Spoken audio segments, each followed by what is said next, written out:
Et yo la team, on se retrouve pour l'Almanax, on est le 19 avril et aujourd'hui on va prier Chub.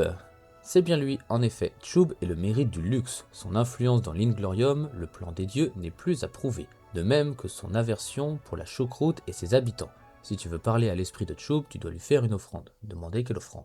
Malgré ses goûts de luxe, il est conscient de la difficulté pour les aventuriers moyens de se procurer des articles hors de prix. Voilà pourquoi il saura se contenter d'or en guise d'offrande. Chub t'expliquera lui-même l'intérêt qu'il porte à ce minerai. Si tes talents de mineur sont insuffisants, il te faudra trouver un autre moyen de te procurer ce que Chub te demande.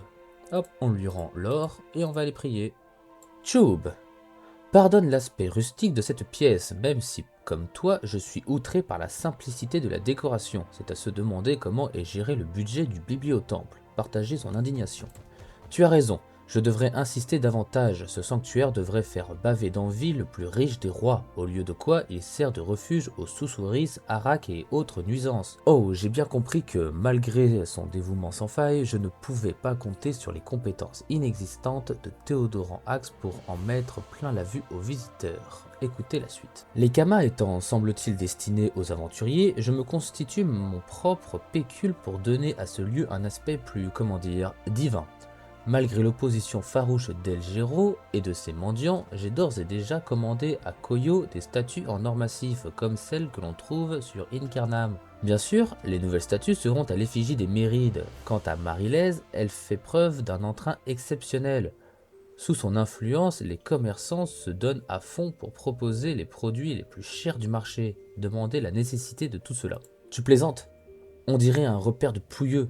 Plutôt que d'user tes semelles sur un tapis rugueux et t'agenouiller sur de la pierre dure, ne préférerais-tu pas marcher sur un tapis de pétales de rose et te vautrer sur des coussins satinés? N'est-ce pas plus agréable de péter dans de la soie que sur un vieux banc grinçant? Prie-moi avec ferveur et ce rêve deviendra réalité. Bien sûr, il te faudra débourser des millions de kamas, mais en contrepartie, tout le monde verra à quel point tu es riche et te respectera pour ça. C'est mieux que de faire son énutrophe, tu ne crois pas? Dire que vous allez y réfléchir avant de s'en aller. Hop, on rend la quête à Théodoran. Et on est parti pour le récap de ce 19 avril. Aujourd'hui, on devait rendre 30 or. En début de mois, ça nous avait coûté 800 kamas. On en a gagné 7200. Donc là, on a fait un bénéfice de 6400 kamas. Aujourd'hui, la quantité d'or récupérée par les mineurs sont augmentées de 125%, donc là on parle des mineurs niveau 160. L'île de Pouac finit dans 9 jours, donc là si vous avez toujours pas commencé l'île de Pouac, il est grand temps de s'y mettre. Et plus que 16 jours sur la saison turquoise, donc si vous l'avez toujours pas fait, allez-y, il y a des bots à aller taper. De toute façon maintenant il n'y a plus que ça dans l'arène, il n'y a plus que des bots. Ça sera tout pour moi pour aujourd'hui, merci d'avoir suivi la vidéo. Si la vidéo vous a plu, surtout n'oubliez pas de lâcher le like et de vous abonner, ça fait toujours plaisir. Moi je remercie toutes les personnes qui le feront et je remercie énormément toutes les personnes qui l'ont déjà fait. Merci beaucoup à vous et à demain.